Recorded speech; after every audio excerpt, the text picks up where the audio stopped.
जय श्री कृष्ण। प्रिय दर्शकों, भाई और बहनों, अष्टो चर्चा में आपका स्वागत है। मेरा आपको सादर नमस्कार।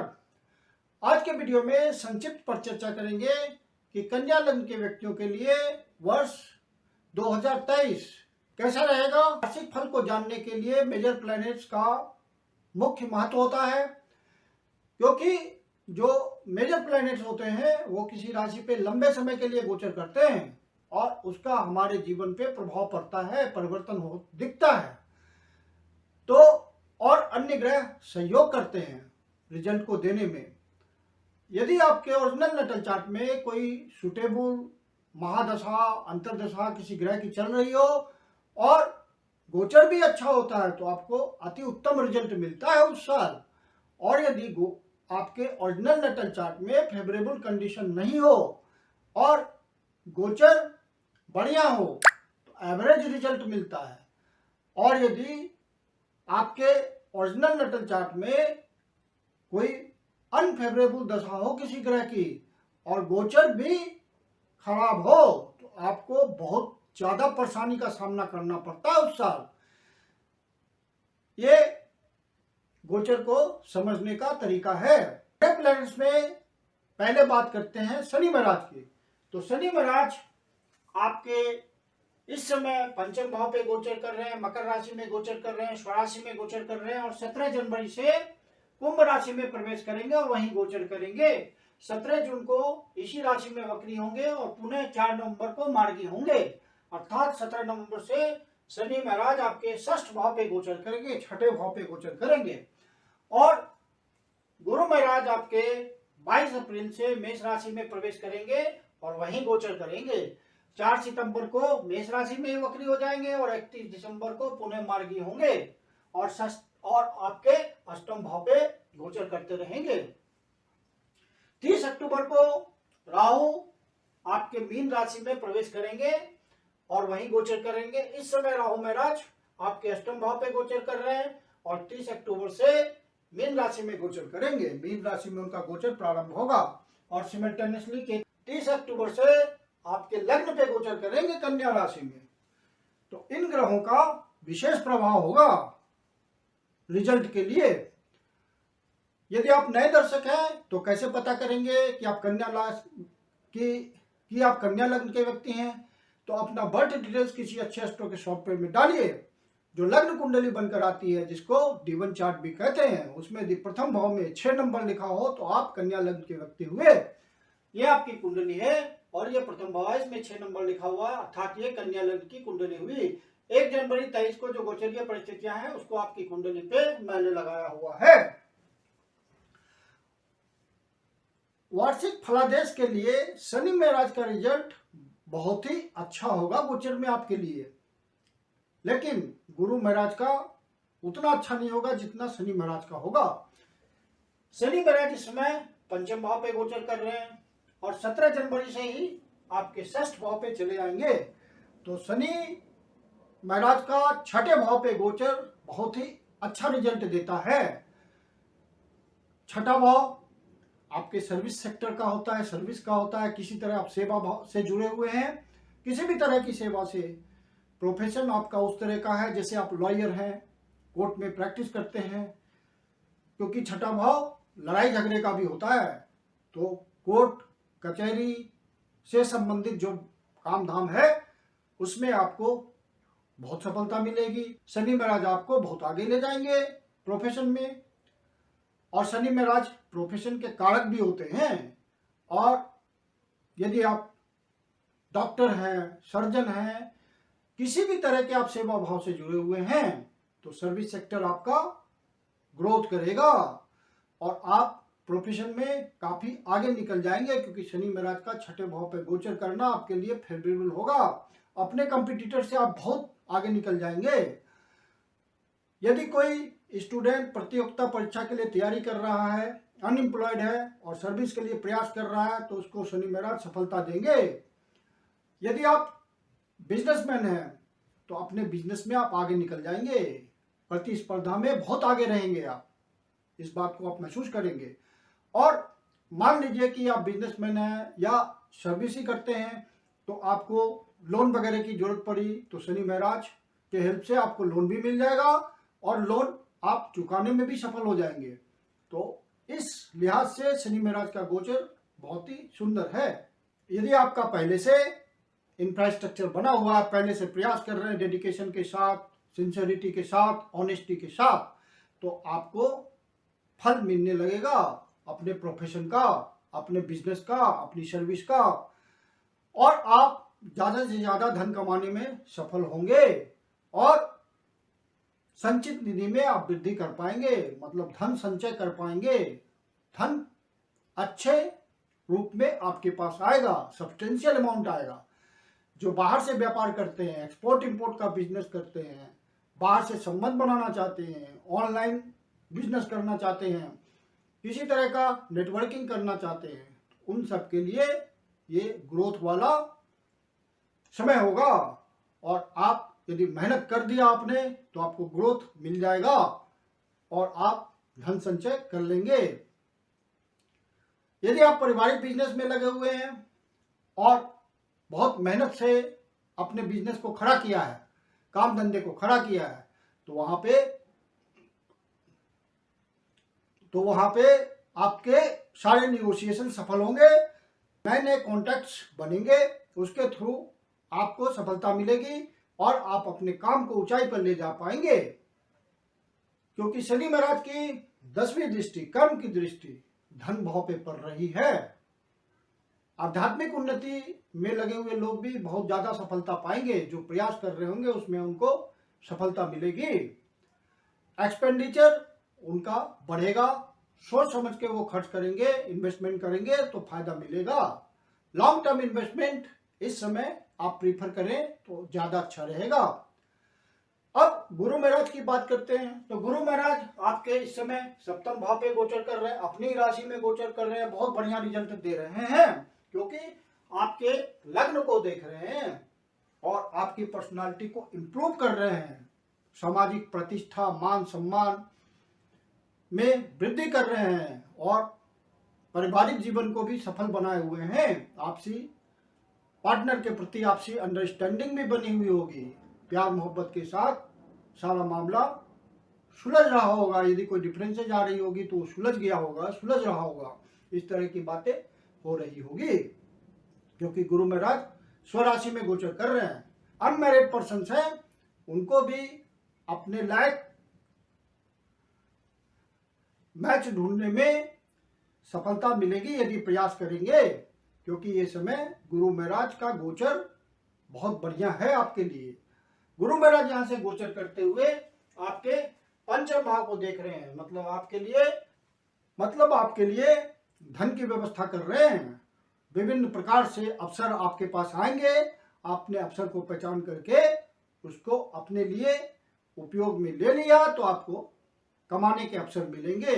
जो अनएम्प्लॉयड लोग हैं, प्रयास कर रहे हैं कर्म के लिए, तो कर्म आपका अगले साल पक्का मिलेगा। शनि महाराज की गोचर परिवर्तन के बाद तो ये 100% संभावना हो जाएगी कि आप कर्म में लग जाएंगे।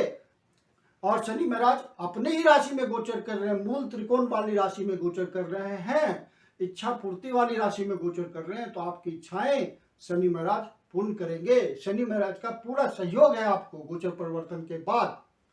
गुरु महाराज की ब्लेसिंग आ रही है, नवी दृष्टि आ रही है तीसरे भाव पे, मतलब आपके डिजायर को पूरा करने के लिए जो आपको प्रयास करना पड़ रहा है वो प्रयास आप कर पा रहे हैं और सफलता मिलने जा रही है और मिलेगी भी। प्रोफेशन के संबंध में तो जरूर सफलता मिलेगी। जो कमीशनिंग एजेंट है, जिनके कार्य में कमीशन जुड़ा हुआ है, जो छोटी यात्रा के थ्रू कमाते हैं, बड़ी यात्रा के थ्रू कमाते हैं, विदेश से संबंध बना के कमाते हैं, विदेश जाके निगोशिएशन करके कमाते हैं, उनके लिए अच्छा समय चलेगा और वो ज्यादा से ज्यादा सफल होंगे अपने क्षेत्र में और मानसिक सुख की अनुभूति होगी। लोग उन्हें सम्मान की दृष्टि से देखेंगे। जो विद्यार्थी हायर एजुकेशन के लिए बाहर जाना चाहते हैं उनके लिए भी बढ़िया साल होगा 2023, वो बाहर जा पाएंगे यदि प्रयास करेंगे। तो दिक्कत का समय कब शुरू होगा?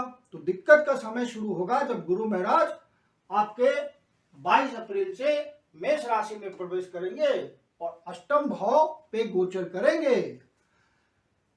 गुरु महाराज का अष्टम भाव पे गोचर करना सुखद नहीं है आपके लिए, क्योंकि राहु महाराज पहले से वहां गोचर कर रहे हैं अष्टम भाव पे, और गुरु चांडाल योग बनेगा गुरु महाराज के वहां गोचर करने से। तो राहु ऑलरेडी 8वें भाव पे गोचर कर रहे हैं और मेष राशि में गोचर कर रहे हैं, अग्नि तत्व की राशि में गोचर कर रहे हैं, और गुरु महाराज भी राहु केतु एक्सिस में जाके फंस जाएंगे। और गुरु महाराज धन के कारक होते हैं, तो धन प्राप्त करने के लिए आपको बहुत ही अप्रत्याशित बातों का सामना करना पड़ेगा, स्ट्रगल आ जाएगा वहां पे। तो आपको ध्यान रखना पड़ेगा हर बात का, प्रॉस एंड कॉन्स का, नहीं तो मामला बिगड़ेगा। राहु का अष्टम भाव पे गोचर वो प्रत्याशित रिजल्ट देता है। कभी बहुत खराब रिजल्ट भी हो सकता है, कभी बहुत अच्छा रिजल्ट भी हो सकता है, और गुरु महाराज का सात्विक नेचर ही खत्म हो जाएगा वहां जाकर के। राहु और केतु एक्सिस में वो फंस चुके होंगे और गुरु महाराज की स्थिति और भी दिक्कत वाली हो जाएगी, क्योंकि शनि महाराज गोचर करते हुए तीसरी दृष्टि से यहाँ गुरु महाराज को देखेंगे। तीसरी दृष्टि मतलब गुरु महाराज को ज्यादा पीड़ा आएगी, तो गुरु महाराज की पावर कम हो जाएगी और गुरु महाराज का सात्विक नेचर खत्म हो जाएगा, तो वहां दिक्कत आनी स्वाभाविक है। तो आप गुरु के उपाय जरूर कीजिएगा इस समय में। और चूंकि ये सब ग्रह राहु और गुरु महाराज मेष राशि में गोचर करेंगे तो मंगल भी इन्वॉल्व होगा, तो आप हनुमान जी को उपासना इस पीरियड में जरूर करेंगे। यदि आप परेशानियों से बचना चाहते हैं, मानसिक चिंताओं से बचना चाहते हैं, दुख से बचना चाहते हैं, तो हनुमान जी की शरण में जरूर जाना है। मंगलवार और शनिवार को हनुमान मंदिर के दर्शन कीजिए, कम से कम हफ्ते में मंगलवार या शनिवार को तो जरूर जाइए। हनुमान जी की उपासना कीजिए, किसी भी तरह से प्रार्थना कीजिए, उनकी गुरु महाराज के जो भी उपाय आप जानते हैं उनकी मजबूती के लिए आप उपाय कीजिए। गुरु बीज मंत्र का नियम से जाप कीजिए, शिवलिंग पे दूध से उनका अभिषेक कीजिए, ओम नमः शिवाय का पाठ कीजिए। तो ये सब उपाय करते रहें, क्योंकि परिस्थितियां कठिन आएगी इस समय और आप परेशान रहेंगे इन सब बातों से। यदि आपने उपायों के थ्रू उसका निराकरण नहीं किया तो प्रत्याशित बातें भी घट सकती हैं। और गुरु महाराज 4 सितंबर को वक्री हो जाएंगे, तो स्थिति दिक्कत वाली और होगी। स्वास्थ्य संबंधी परेशानी आ सकती है।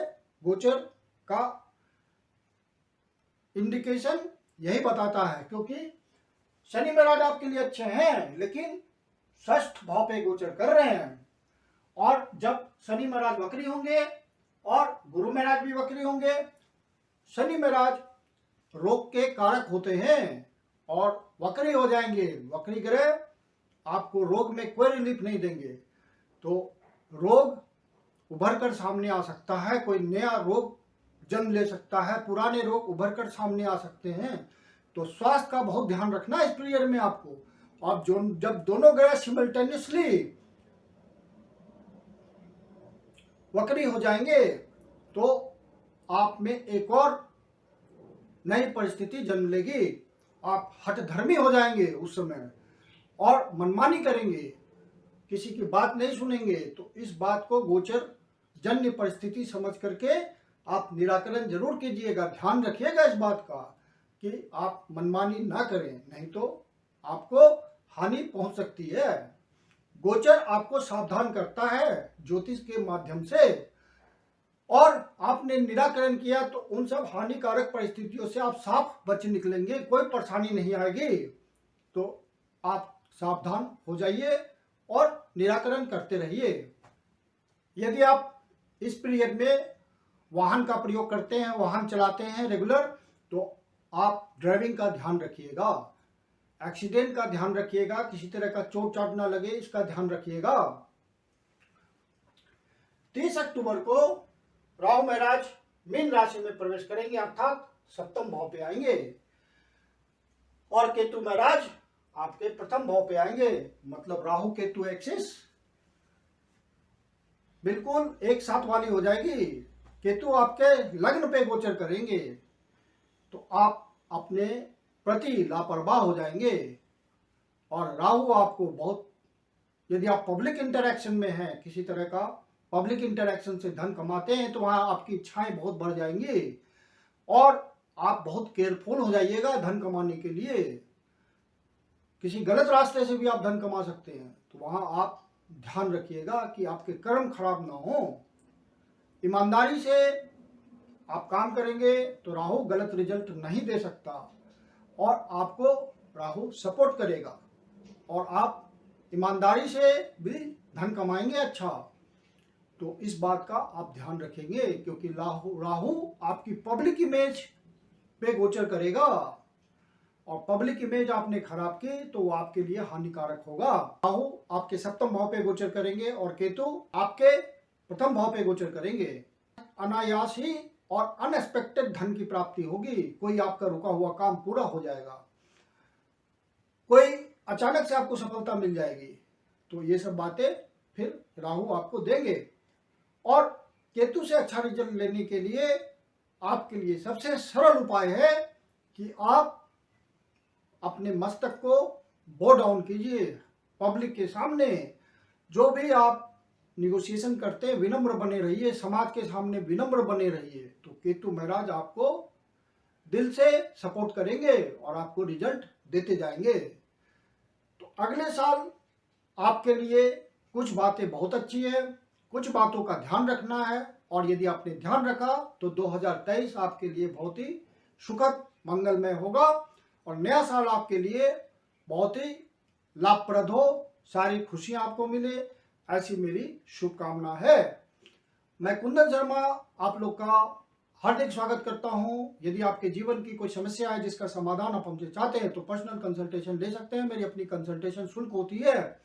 वीडियो के अंत में मेरा व्हाट्सएप नंबर दिया हुआ है, डिस्क्रिप्शन बॉक्स में भी व्हाट्सएप नंबर मेंशन है। आप कंसल्टेशन के लिए बुकिंग कर सकते हैं। धन्यवाद।